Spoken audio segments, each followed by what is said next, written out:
Le 12 mai 1899.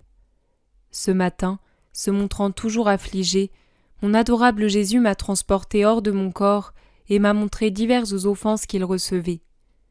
Cette fois encore, je lui ai demandé de déverser son amertume en moi. Au début, il n'a pas semblé m'écouter. Il m'a simplement dit « Ma fille, la charité n'est parfaite que si elle cherche uniquement à me plaire. Seulement alors elle peut être appelée charité. Elle ne peut être reconnue par moi que si elle est dépouillée de tout. » Voulant tirer parti de ces paroles de Jésus, je lui ai dit « Mon bien-aimé, c'est précisément pour cela que je te demande de déverser en moi ton amertume, pour te libérer de tant de souffrances. Si je te demande aussi d'épargner les créatures, c'est parce que je me souviens qu'à d'autres occasions, après avoir châtié les créatures, puis les avoir tellement vues souffrir de la pauvreté et d'autres choses, tu en souffrais beaucoup toi-même. Ensuite, après que je t'ai supplié au point de te fatiguer, tu prenais plaisir à déverser en moi tes souffrances afin d'épargner les créatures, et ensuite tu en étais très content. Ne t'en souviens-tu pas ? D'ailleurs, tes créatures ne sont-elles pas à ton image ? Rejoint par mes paroles, il me dit « Parce que c'est toi, je vais accéder à ton désir. Approche-toi de moi et bois de mon côté. » Je me suis approché pour boire de son côté, mais ce n'était pas de l'amertume que je buvais, mais un sang très sucré qui enivrait tout mon être d'amour et de douceur. J'en fus rassasié, même si ce n'était pas ce que je cherchais. Me tournant vers lui, je lui ai dit « Mon bien-aimé, que fais-tu ? Ce qui coule de ton côté n'est pas amer, mais sucré.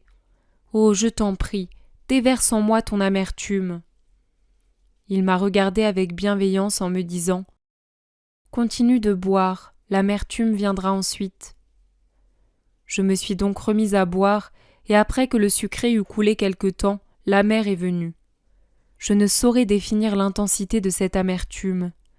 Rassasié, je me suis levée, et voyant la couronne d'épines sur sa tête, je la lui ai enlevée et l'ai enfoncée sur ma propre tête.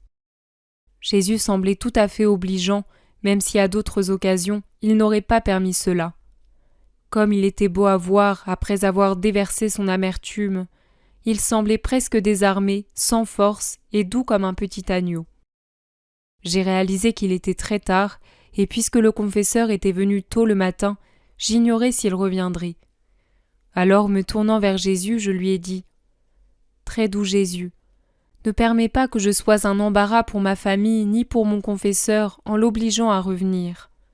Oh, je t'en supplie, fais-moi revenir dans mon corps. » Jésus répondit « Ma fille, aujourd'hui je ne veux pas te quitter. » Je repris « Moi non plus je n'ai pas le cœur à te quitter, mais fais-le juste pour un temps afin que ma famille me voie présente à l'intérieur de mon corps. Ensuite nous reviendrons ensemble. » Après avoir longtemps tergiversé et avoir échangé nos adieux, il me quitta pour quelque temps. C'était précisément l'heure du repas de midi et ma famille venait m'y convier. Même si je sentais que j'avais réintégré mon corps, j'étais très souffrante et je ne pouvais tenir ma tête levée. L'amer et le doux que j'avais bu du côté de Jésus me laissaient à la fois tellement rassasiée et souffrante que je n'aurais pu absorber rien d'autre.